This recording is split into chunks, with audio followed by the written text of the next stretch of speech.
You stand at the edge of a chasm, a vast, shadowy expanse stretching before you, its depths whispering fears you've carried since the day you were born. The wind howls, cold and relentless, carrying the voices of doubt, of failure, of a world that tells you to turn back, to stay safe, to shrink into the shadows of a life half-lived. But deep within you, a pulse quickens, a primal, unyielding force that knows the truth. You were not born to cower. You were not born to retreat. You were born to conquer fear and claim your destiny. This is not a journey for the faint of heart. This is a battle for your soul, a fight for your future, a rebellion against the chains that have held you back for far too long. Fear is the thief of dreams, the assassin of potential, the silent killer of greatness. But today you will face it. Today you will defeat it. Today you will rise. Fear is not a shadow you can outrun. It's a shadow you must step through. It's the fog that clouds your vision, the weight that presses on your chest, the whisper that tells you you're not enough. Most people let fear define them. They let it build walls around their dreams, prisons around their potential, graves for their greatness. They see the chasm and turn back, choosing the safety of the known over the uncertainty of the extraordinary. They live lives of quiet resignation, of unfulfilled longing, of what-ifs that haunt them until their final breath. But you are different. You feel the fear, but you also feel the fire. You hear the whispers, but you also hear the call.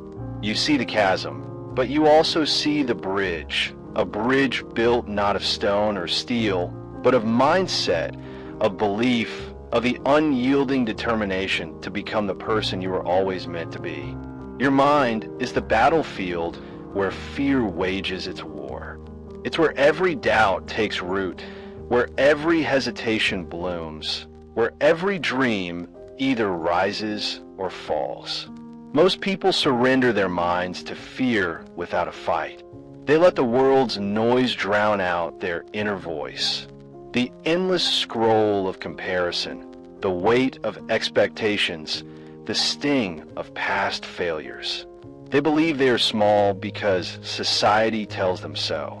They believe they are unworthy because their mistakes whisper it. They believe they are powerless because fear screams it. And so they live small, act small, dream small. They let fear win before the battle even begins. But you can choose differently. You can choose to master your mind, to silence the noise, to forge a fortress of clarity and conviction that fear cannot penetrate. Let me take you back to a moment in history, to a man standing on the streets of New York in 1912, a man named Dale Carnegie. He wasn't a titan of industry, wasn't a scholar of renown, wasn't a name the world knew. He was a struggling salesman, a dreamer with a vision bigger than his circumstances, a man haunted by the same fears you feel now. He feared failure. He feared rejection. He feared the unknown. But Carnegie did something most people never do. He faced his fear head on. He didn't let it stop him. He let it fuel him. He took his fear of speaking, his fear of being unseen, and turned it into a mission to teach others how to connect, how to influence, how to rise above their own doubts. He started with nothing but a rented room and a handful of students. But he ended with a legacy that has touched millions. Not because he was fearless, but because he was fearless enough to act despite his fear. Your mindset is the key to conquering fear. It's the lens through which you see the world, the foundation upon which you build your life, the weapon with which you fight your battles. Right now, your thoughts are either your greatest ally or your greatest enemy. If you let fear control your mind, it will control your life. It will tell you what you can't do, who you can't be, where you can't go. It will keep you small, keep you stuck, keep you safe, but safe is not the same as alive. To conquer fear, you must first conquer your mind. You must choose to believe in yourself, even when the world doesn't. You must choose to see possibility, even when fear sees only peril. You must choose to hear the call of your destiny, even when fear screams for you to turn back. Consider the story of a young woman named Elena, who grew up in a small town where dreams were as scarce as stars in a city sky. Elena wanted to be a doctor, but her family was poor, her school was underfunded, and her community told her to settle, to marry young, to work in the factory, to forget her foolish dreams. Fear gripped her heart. Fear of failure, fear of judgment, fear of being the first to break free. But Elena had something stronger than fear, a mindset rooted in belief.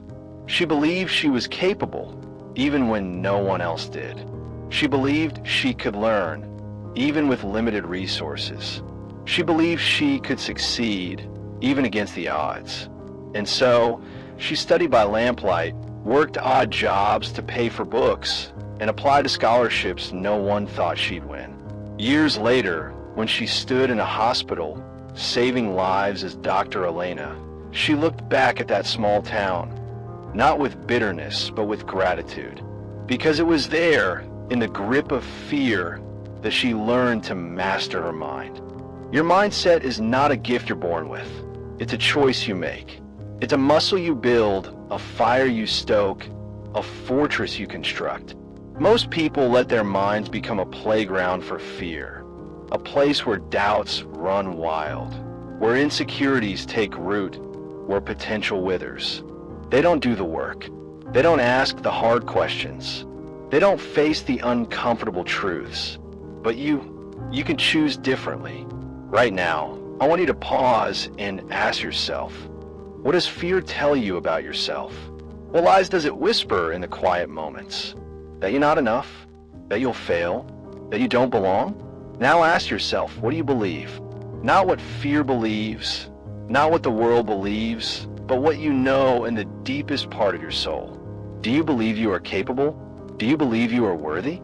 Do you believe you can conquer fear and claim your destiny? If there's even a flicker of yes, then hold on to it. Nurture it, because that flicker is the beginning of everything. Belief is the foundation, but it's not enough on its own. It's the spark, not the flame. To conquer fear, you need clarity of who you are, what you want, and why you're here. Fear thrives in chaos, in confusion, in the fog of indecision. It grows in the shadows of uncertainty, in the cracks of self-doubt, in the absence of direction. Most people let fear win because they lack clarity. They don't know their purpose, so they don't know their path. They don't know their values, so they don't know their boundaries. They don't know their destination, so they don't know their direction. They drift through life, reacting to fear instead of confronting it, running from shadows instead of stepping into the light. Imagine a ship sailing through a storm, its captain standing at the helm, the waves crashing, the winds howling, the horizon lost in darkness. The crew panics, the sails tear, the ship groans under the strain. But the captain doesn't flinch. Why? Because he has a compass. He knows where he's going, even when the path is unclear. He knows his destination, even when the storm rages. That compass is clarity. It's the difference between drifting through life and steering toward your destiny. And the beautiful thing is, you don't need to have all the answers to start. You just need to know your direction. Clarity begins with a simple question. What do you want to create in this world? Not what you want to take, not what you want to prove, but what you want to give. For Carnegie, it was a world where people felt seen, heard, valued. A world where connection triumphed over fear, where influence was born from empathy, where success was measured not by wealth, but by impact. He didn't stumble into that clarity. He sought it. He asked the hard questions. He faced the uncomfortable truths. And when he found his direction, he let it guide him through every storm, every doubt, every fear. Let me tell you about a man named Marcus a factory worker in a city that never slept, where the noise of machines drowned out the dreams of man. Marcus felt trapped by a job that drained him, trapped by a life that felt small, trapped by a fear that whispered he'd never be more. But one day, he sat in the quiet of his tiny apartment and asked himself what he wanted to create. The answer came like a thunderbolt. He wanted to create a space where people like him, workers, dreamers, the overlooked, could feel inspired, could feel alive, could feel free. That clarity changed everything. He started small, hosting gatherings in his apartment, sharing stories, sparking conversations. He didn't have a stage, but he had a vision. He didn't have a following, but he had a purpose. And slowly, those gatherings grew into a movement, into a community, into a legacy. Not because Marcus was fearless, but because he was clear. Clarity is not a one-time revelation. It's a daily practice. Every morning, you must recalibrate your compass. You must ask yourself, who am I today? What do I stand for? What fears will I face? The world will try to pull you off course. Distractions will clamor for your attention. Doubts will cloud your vision. Fear will tug at your soul. But when you're clear, you're unshakable. You don't just react to fear, you confront it. You don't just survive the storm, you navigate it. You don't just see the chasm, you cross it. And here's the secret Carnegie knew. Clarity breeds courage. When you know who you are and what you're here to do, fear loses its grip. You don't need to run from it, you walk through it. You don't need to hide from it, you face it. You don't need to shrink from it, you rise above it. Most people let fear win because they lack this clarity, this courage, this unshakable sense of self. They try to be everything to everyone, and in doing so, they become nothing to themselves. They chase approval instead of authenticity, comfort instead of calling, safety instead of destiny. But you can choose differently. You can choose to stand in your clarity, to walk in your courage, to live in your truth. Clarity alone, however, is not enough. It's a map, not the journey. To conquer fear, you must pair your clarity with vision. A vision so vivid, so compelling, that it pulls you forward even when fear pushes back, even when the night is dark, even when the world tells you to stop. Vision is the ability to see what's possible, not just what's probable. It's the courage to dream beyond your fears, to imagine a world where you've crossed the chasm, where you've claimed your destiny, where you've become the person you were always meant to be. Think of a bird perched on the edge of a nest, its wings trembling, the ground far below, the sky vast above. It feels the fear of falling, the fear of failing, the fear of the unknown. But it also feels the call of the wind, the call of the sky, the call of its own wings. And so it jumps. It spreads its wings and soars. Not because it's fearless, but because it has a vision of flight, a vision of freedom, a vision of the sky. That bird is you. The nest is your fear. The sky is your destiny. And the vision is your dream. Most people let fear keep them in the nest. They never jump. They never soar. They never claim the sky. But you can choose differently. You can choose to see the sky, to feel the wind, to spread your wings. Let me tell you about a woman named Sarah, a single mother in the 1960s, a time when the world told women like her to stay small, to stay silent, to stay safe. Sarah wanted to start her own business, but fear held her back. Fear of failure, fear of judgment, fear of losing what little she had. But Sarah had a vision. She saw herself as more than a mother struggling to survive. She saw herself as a creator, a leader, a woman who could build something lasting. She saw a bakery, not just any bakery, but a place where people gathered, where laughter filled the air, where her children could grow up proud of their mother's legacy. And so she acted. She saved every penny, baked late into the night, faced every rejection with a smile. She didn't have much, but she had a vision. And that vision pulled her through the fear, through the doubt, through the struggle. Years later, when her bakery became the heart of her community, Sarah looked back at those fearful nights, not with regret, but with pride. Because it was there, in the face of fear, that she learned to soar. Your vision is your lifeline. It's the light in the darkness, the wind beneath your wings, the fire that burns through fear. Most people let fear kill their vision, or if they have one, it's too small, too vague, too easily abandoned. They dream of safety instead of significance, of comfort instead of impact, of fitting in instead of standing out. But you can choose differently.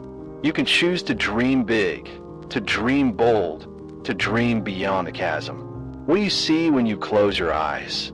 A career that changes lives? A family that thrives because of your love? A world that's better because of your courage? Whatever it is, make it vivid. See the colors, hear the sounds, feel the weight of it. Let it live in you, because a vision that lives in you will never let fear stop you. And here's where most people falter. They dream, but they don't act. They see the sky, but they don't jump. They have the vision, but they lack the purpose to bring it to life. Purpose is the heartbeat of your destiny. It's the why behind your what, the fuel behind your fire, the reason behind your resolve. Without purpose, your vision is just a picture, your clarity just a plan, your belief just a feeling. With purpose, every moment becomes a mission. Every step becomes a milestone. Every fear becomes a challenge to overcome. Purpose is not something you find. It's something you choose. It's the decision to live for something bigger than yourself, to dedicate your life to a cause greater than your fear, to pour your heart into a mission that matters. For Carnegie, it was helping people conquer their fears through connection, through empathy, through influence. He didn't stumble into that purpose. He claimed it. He didn't wait for the world to hand it to him. He built it. And when he did, it became the foundation of his legacy. A legacy that lives on a century later, inspiring you to conquer your own fears right now. Most people let fear kill their purpose. They live for the moment instead of the mission, for the paycheck instead of the passion, for the approval instead of the impact. They don't know why they're here, so they don't know how to fight their fears. They don't have a purpose, so they don't have a path. But you can choose differently. You can choose to ask the question most people avoid. What am I here to do? What mark am I here to leave? What fear am I here to conquer? Let me tell you about a man named James, a soldier in the midst of a war that tore his world apart. James was afraid of death, afraid of failure, afraid of letting down the man who depended on him.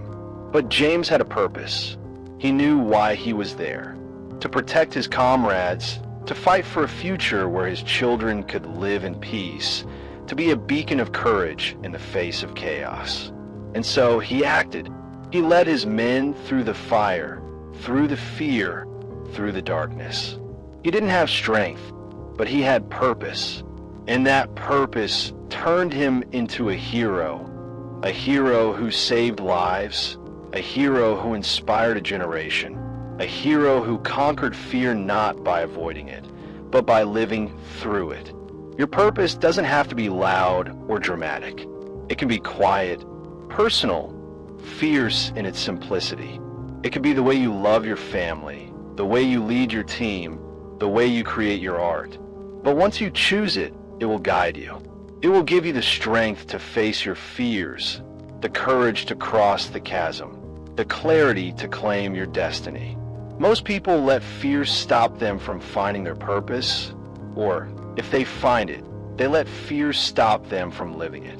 But you could choose differently. You can choose to claim your purpose, to live your purpose, to be your purpose. And purpose leads to discipline because conquering fear is not a moment. It's a habit. It's the daily choice to show up, to do the work, to face the fear that stands between you and your destiny. Discipline is not about perfection. It's about consistency. It's about choosing your vision over your fear, your purpose over your doubts, your destiny over your comfort. Most people let fear win because they lack discipline. They start with courage, but they stop at resistance. They begin with determination, but they quit at hardship. They dream of the sky, but they never leave the nest. Think of a blacksmith forging a sword in the heat of a furnace. Every strike of the hammer is deliberate. Every spark a step closer to the blade. The fire is hot, the work is hard, the process is long. But the blacksmith doesn't stop. He doesn't flinch. He doesn't give up. He knows the sword he's creating, its strength, its beauty, its purpose. That blacksmith is you. The furnace is your fear. The sword is your destiny. And discipline is the hammer. Most people let fear extinguish the furnace. They drop the hammer at the first burn. They abandon the sword before it's forged. But you can choose differently. You can choose to strike the hammer, to face the fire, to forge the sword. Discipline means saying no to fear so you can say yes to your destiny. It means waking up early when fear tells you to sleep, working late when fear tells you to rest, pushing forward when fear tells you to quit. It means showing up for yourself, day after day, until fear learns to bow to your will. Most people let fear derail them, let doubt distract them, let comfort seduce them. They don't do the work. They don't pay the price. They don't cross the chasm. But you can choose differently. You can choose to be the blacksmith, to be the bird, to be the captain who steers through the storm. Right now, I want you to think of one fear that's holding you back. Maybe it's the fear of failure, the fear of rejection, the fear of the unknown. What's one small, disciplined action you can take today to face that fear? It doesn't have to be big. It just has to be intentional. Do it, not because it will conquer your fear today, but because it will change who you are tomorrow. Because every small act of discipline builds courage. Every choice to act instead of retreat strengthens your resolve. Every moment you choose destiny over fear makes you more powerful, more purposeful, more unstoppable.